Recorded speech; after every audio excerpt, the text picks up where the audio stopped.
Did you just buy a new bike? Or maybe you bought a certified pre-owned bike. If you did, it probably didn't come with pedals, and there's a good reason for that. There's a lot of different flavors of bike pedal out there, and most manufacturers let riders choose for themselves. What's your favorite pedal flavor? Clipless? Flat? Let me know in the comments. Knowing how to install and remove pedals is an essential skill for any prospective bike buyer or aspiring home mechanic.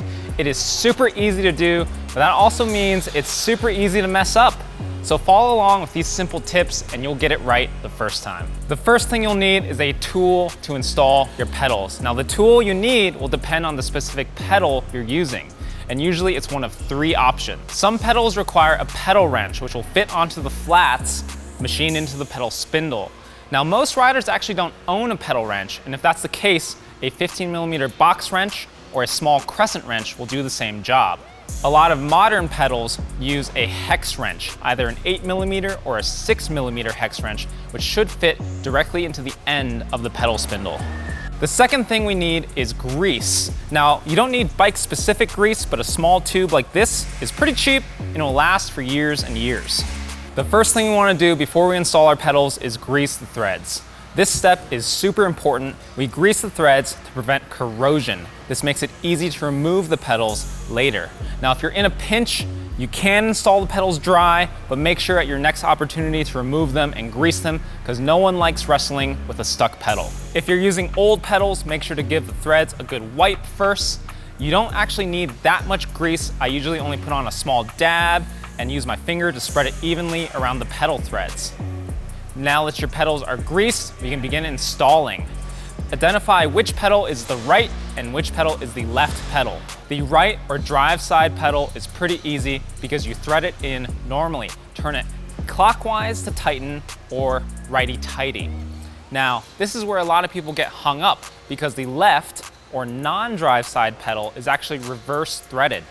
The reason it's reverse threaded is so it doesn't loosen itself while you're pedaling. Pretty clever. Since it's reverse threaded, when you install it, you're gonna need to turn the spindle counterclockwise or lefty-tighty to tighten. An easy way to remember which way to turn your pedals is to always turn the top of the spindle toward the front of the bike when you're tightening. When it comes time to remove your pedals and you wanna loosen them, turn the top of the spindle toward the rear of the bike. When you're tightening your pedals, you don't need to cinch them down super tight. Usually a single oomph is enough.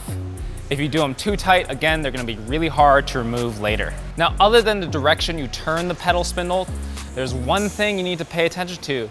Do not, under any circumstances, cross-thread your pedals. If you cross-thread them, they will fall out while you're riding and destroy your crank arm. That sucks, trust me. It's pretty easy to avoid.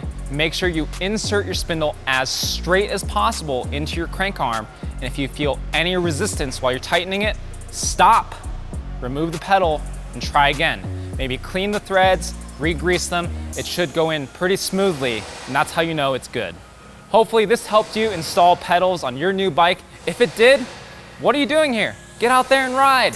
As always, don't forget to like, subscribe, and I'll see you next time.